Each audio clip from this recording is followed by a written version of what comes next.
ইন্দ্র, ওনাকে আমি রাজি করিয়ে নেব। এক কাজ কর, আগে তোরা দুজনে খেয়ে নে। আয়। মা, আপনারা যদি পরে খান তাহলে আমিও পরেই খাবো।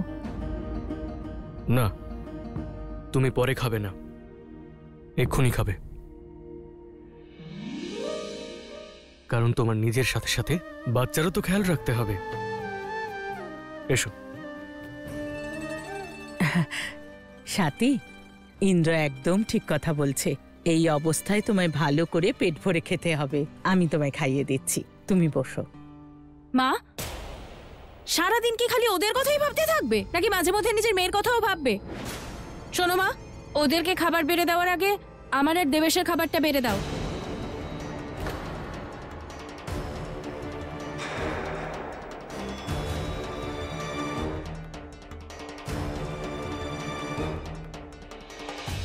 ইনাও রিঙ্কি দিদি, এগুলো নিয়ে যাও। এমনিতেও মা আজকে তোমার পছন্দের রান্নাই করেছেন। না, ধরো না। নিয়ে নে রিঙ্কি।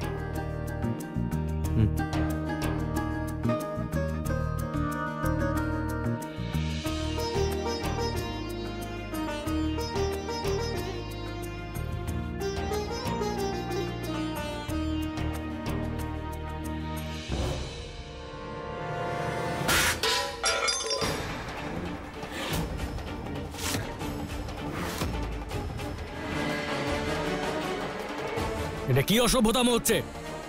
নিজের শিক্ষা দীক্ষা সব ভুলে গেছিস? আমাকে কিছু বলার আগে না ছোট ভাই, নিজের বউকে একটু সামলাও। ও জবে থেকে আমাদের বাড়িতে এসেছে, তুমি ওর কথাই ওঠো বসো। আরে মা, বৌদি সবাই সারাদিন খালি ওর কথাই ভেবে চলেছে। চলো, আমি তো এই বাড়ির মেয়েই নই। ইন্দ্র, আর মা, তোমার যদি আমাদের খেতে দিতে হয় দাও, না হলে বাইরে থেকে আনিয়েই আমরা খেয়ে নেব। আর মনে রেখো, ওর ছোঁয়া কোনো খাবার আমরা কিছুতেই খাবো না। আরে ওর স্পর্শ করা জলও আমি খাবো না।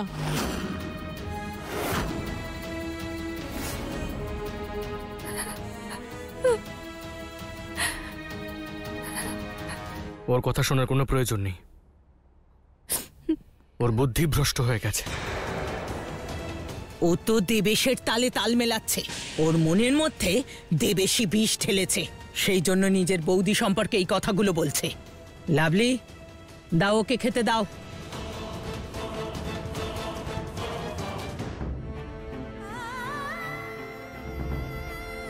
এই নাও রিঙ্কি, ধরো।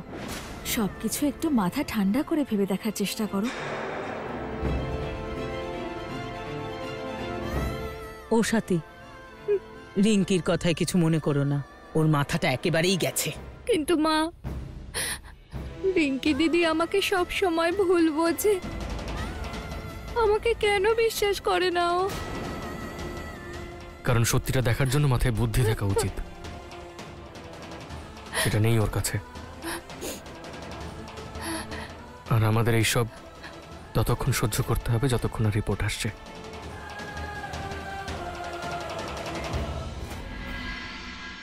ইন্দ্র একদম ঠিক কথা বলছে। হ্যাঁ, আচ্ছা, এবারে কান্নাকাটি বন্ধ করো, নয়তো এর প্রভাব বাচ্চার ওপর পড়বে। ও দেখবে ছোট থেকে সারাক্ষণ কান্নাকাটি করছে।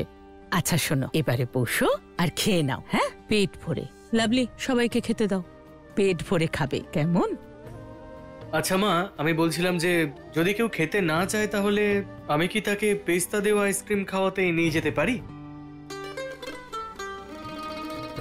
কি হলো, পেস্তার আইসক্রিম শুনে জিভে জল আসছে? তাহলে চলো, তোমাকে নিয়ে যাচ্ছি ওখানে, আমাদের ওই মোড়ের মাথার রামদার দোকানে। আরে না না না, তোমাকে তো ওই ওর কাছে যেতে হবে। কি নাম যেন ওর? দয়াশঙ্কর, যে তোমায় দেখলে একটু এক্সট্রা আইসক্রিম দেয়। আর আমি ভাবছিলাম যে আইসক্রিম খাওয়ানোর পর তোমায় নিয়ে একটু পার্কেও বেরিয়ে আসবো, কারণ তাতে ম্যাডামের মনটা একটু ফুরফুরে হয়ে যাবে। ও যেখানে যেতে চায় নিয়ে যাস। বাইরে বেরোলে ওর মনটা ভালো হবে, বাড়ির এই সব ঝামেলা থেকে কিছুক্ষণ রেহাই পাবে। যা, নিয়ে যা বাবা। চলো।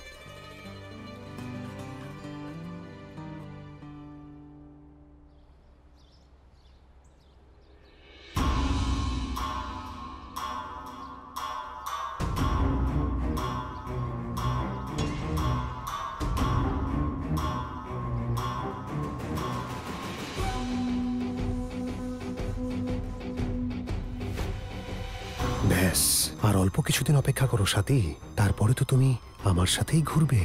তার কারণ ডিএনএ টেস্টে এটা প্রমাণ হয়ে যাবে যে বাচ্চাটা আমাদেরই।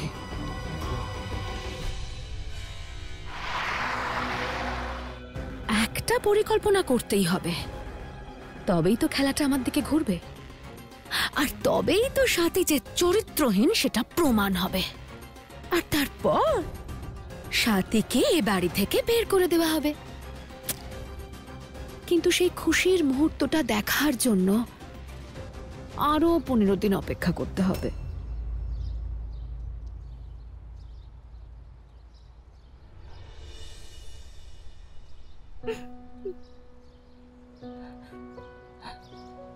সাথী, দেখো, যে জিনিস আমাদের হাতে নেই তা নিয়ে আমাদের ভাবা উচিত নয়, কারণ ভাবলেই তুমি বেশি কষ্ট পাবে। কান্না থামো, বসো, ঠান্ডা ঠান্ডা হাওয়া খাও, আমি তোমার জন্য ঠান্ডা ঠান্ডা আইসক্রিম নিয়ে আসছি। মাতা, এ অতি সুন্দর দৃশ্য। আমি শুধু এটুকুই কামনা করি যে ভক্ত সাথী আর ইন্দ্রর জীবন সর্বদা এইভাবেই সুখে কাটে। নারায়ণ নারায়ণ।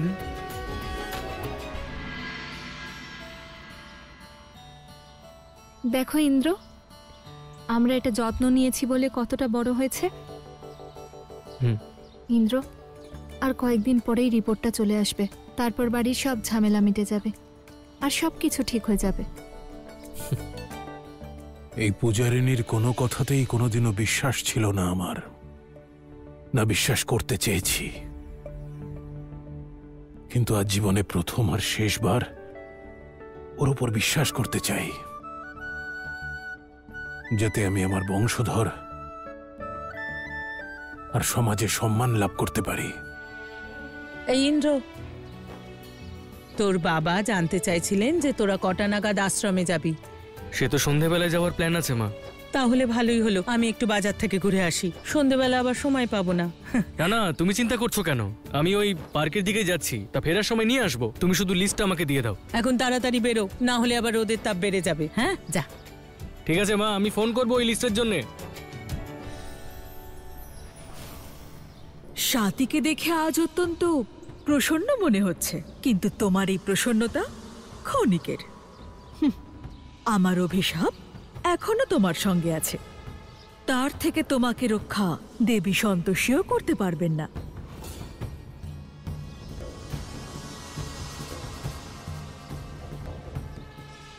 আজ তোমার ভাগ্যের পরীক্ষা হবে, কিন্তু যে সময়ের অপেক্ষা আমি করছি তা আসার পূর্বে আমাকে আরেকটি কাজ করতে হবে।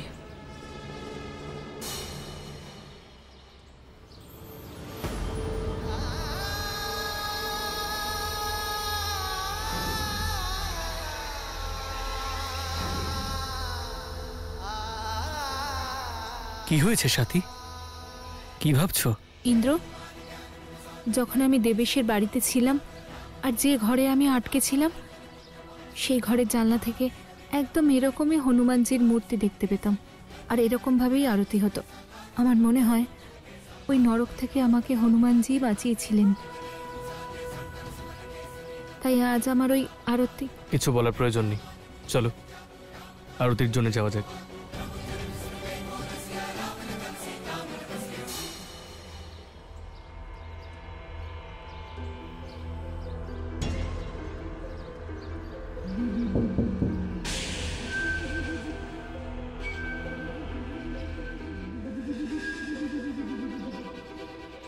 লায়লা, দেবেশ, তোমরা এখানে কি করছো? আপনি আগে বলুন, আপনি কি করছেন এখানে? আমি তো এদিক ওদিক যেতেই থাকি, দেবেশ ভালো করে জানে আমার ব্যাপারে, তাই না দেবেশ? কিন্তু আমিও এটা জানি যে দেবেশ সাথীর পেছনে। এক সেকেন্ড, হ্যাঁ, এক্ষুনি আসছি। দেবেশকে একটু বোঝাও লায়লা, সাথী সাথী করে খেপে উঠেছে, ও তো ধরেই নিয়েছে যে বাচ্চাটা ওর। আপনার কোনো সন্দেহ আছে যে বাচ্চাটা দেবেশের নয়? লায়লা, দেবেশের পরিবারের সঙ্গে আমার খুবই ভালো সম্পর্ক, প্রায় যাই ওদের বাড়িতে, সব জানি। সেই জন্য বলছি, যে কথাটা তুমি দেবেশের মাথায় ঢুকিয়ে দিয়েছো সেটা সত্যি প্রমাণ করতে হবে, নয়তো সিংহাসন সিংহ তোমার আর দেবেশের সেই হাল করবে যা তুমি স্বপ্নেও ভাবতে পারোনি। তাই তুমি এমন কিছু একটা করো যাতে স্বাতী শুধু সিংহাসন সিংহের বাড়ি থেকেই নয়, বরং ইন্দ্রর মন থেকেও অনেক দূরে চলে যায়। চাইছি তো আমিও সেটাই, কিন্তু বুঝতেই পারছি না যে আমার এখন কি করা উচিত। তোমাকে শুধু সেটুকুই করতে হবে যেটুকু আমি বলবো।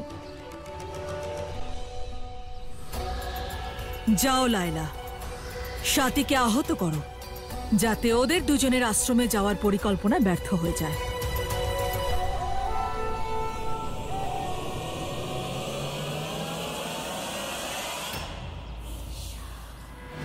আজ আমি তোমাকে ছাড়বো না সাথে, না থাকবে বাঁশ না বাজবে বাঁশি।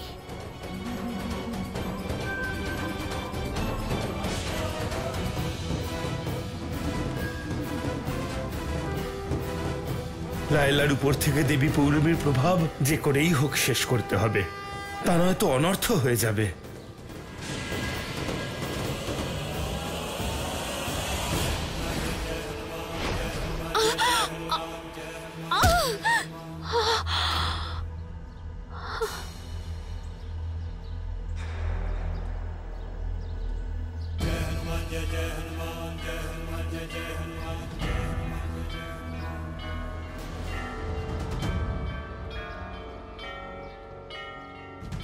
লায়লা,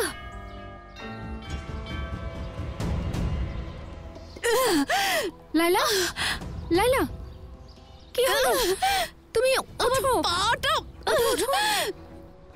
ওঠো, আস্তে। আমার পা। একে দিয়ে কোনো কাজ সম্ভব নয়, এবার আমাকেই কিছু করতে হবে।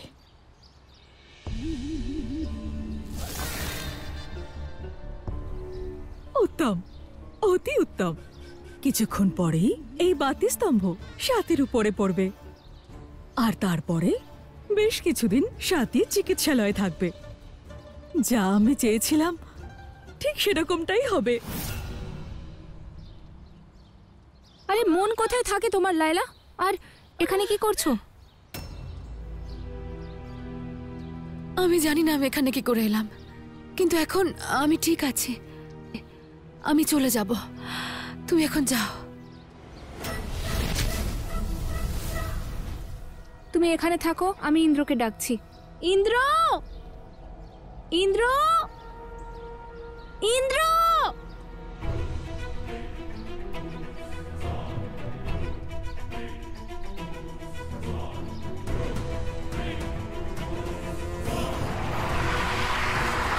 দাঁড়াও, আসছি।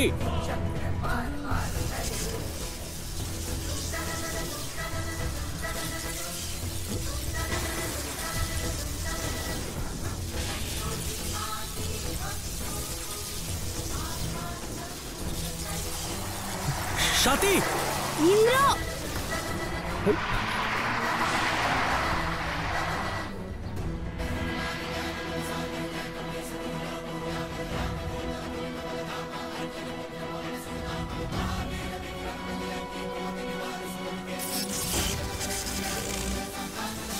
সাথী, কি বলছো? কিছু শুনতে পাচ্ছি না আমি।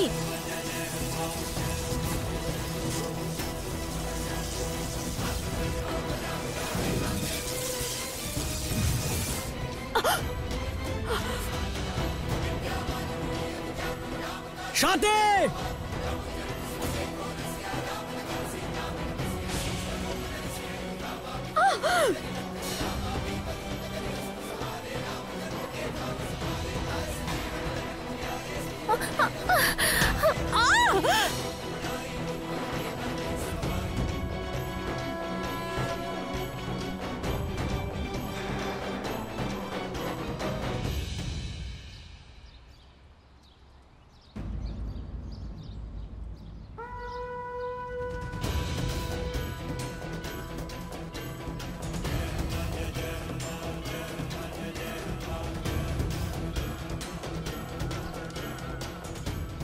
সাথী, তুমি ঠিক আছো তো?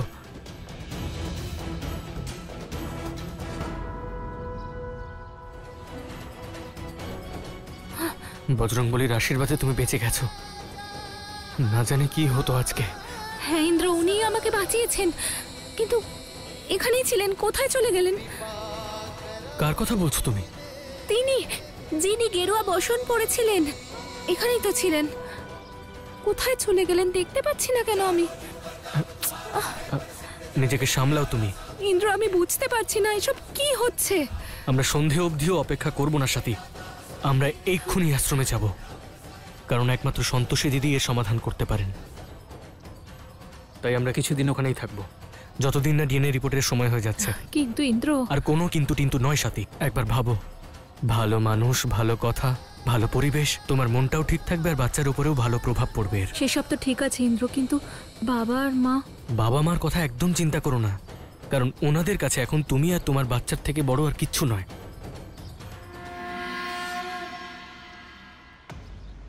দেবরাজ ইন্দ্র, কোথায় আপনি? দেবী পৌলমী, কি হয়েছে? আপনি এত ক্রুদ্ধ হয়ে আছেন কেন? হ্যাঁ দেবী, দয়া করে শান্ত হন। তরঙ্গিনী, দেবরাজ ইন্দ্র কোথায়? উনি তো নিজের কক্ষে বিশ্রাম নিচ্ছেন। দেবরাজ ইন্দ্র, প্রকট হন। কি হয়েছে প্রিয়ে? আপনি এত উতলা কেন? দেবী দেবতাদের ছলনা করার স্বভাব কখনোই বদলাবে না। দেবী সন্তোষী যখন নিজে কিছু করতে পারলেন না, তখন মহাবলী হনুমানকে দিয়ে আমাকে আঘাত করালেন। দেখুন। কিন্তু প্রিয়ে, আপনার সাথীকেই বা প্রহার করার কি প্রয়োজন ছিল? কি বললেন আপনি? আমি আপনাকে আমার দুঃখের কথা জানাচ্ছি আর আপনি আমাকেই দোষ দিচ্ছেন। স্পষ্টভাবে জানান আমাকে, আপনি আমার সঙ্গে আছেন নাকি দেবী সন্তোষীর? দেবী পৌলমী, হয়তো আপনি জানেন না, তবে খারাপ কর্মের পরিণাম খারাপই হয়।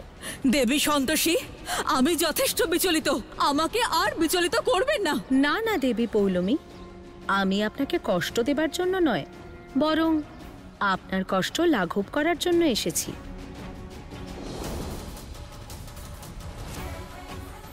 দেবী পৌলমী, এটা নিন আর ক্ষতস্থানে লাগিয়ে নিন, আপনার সমস্ত কষ্ট দূর হয়ে যাবে। আসুন, আপনার আঘাতে এটা লাগিয়ে দিই।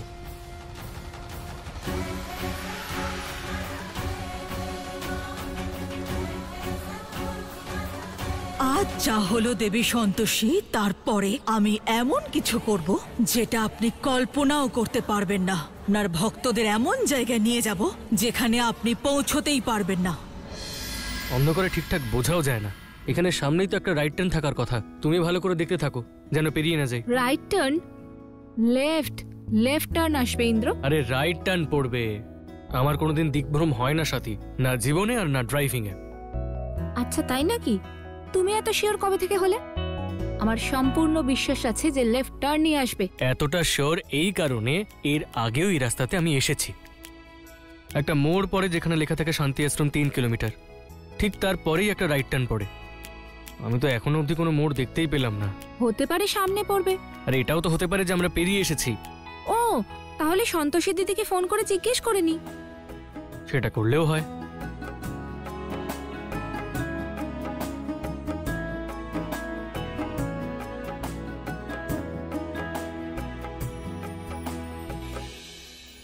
স্বাতী, আমার প্রিয় ভক্ত বিপদের দিকে এগিয়ে যাচ্ছে।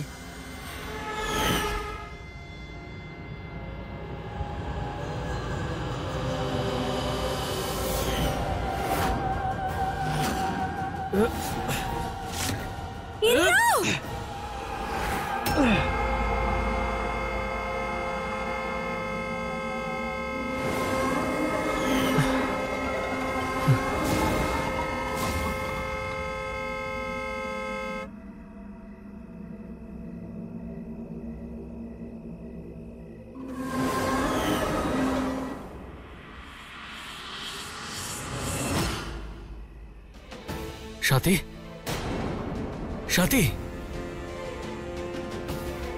সাথী,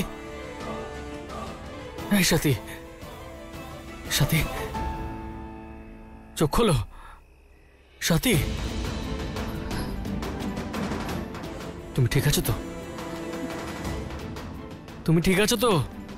ইন্দ্র, সন্তোষী মা আমাদের বাঁচিয়েছেন। আমাদের তিনজনকেই বাঁচিয়েছেন উনি। কিন্তু আমি তো বুঝতেই পারছি না হলোটা কি। ওই গাড়িটা আমাদের দিকে স্পিডে আসছিল আর হঠাৎ করে কিছু তো একটা হলো, কিন্তু তুমি টেনশন করো না। আমার মনে হলো গাড়িতে কিছু একটা ধাক্কা লেগেছে, গিয়ে দেখি একবার।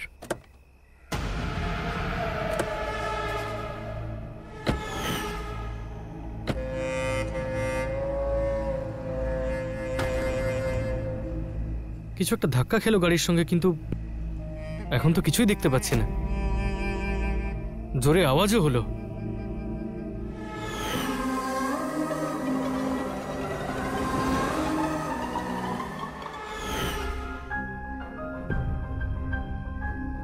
এমনটা কিভাবে হতে পারে? ওখানে কি কেউ আছে?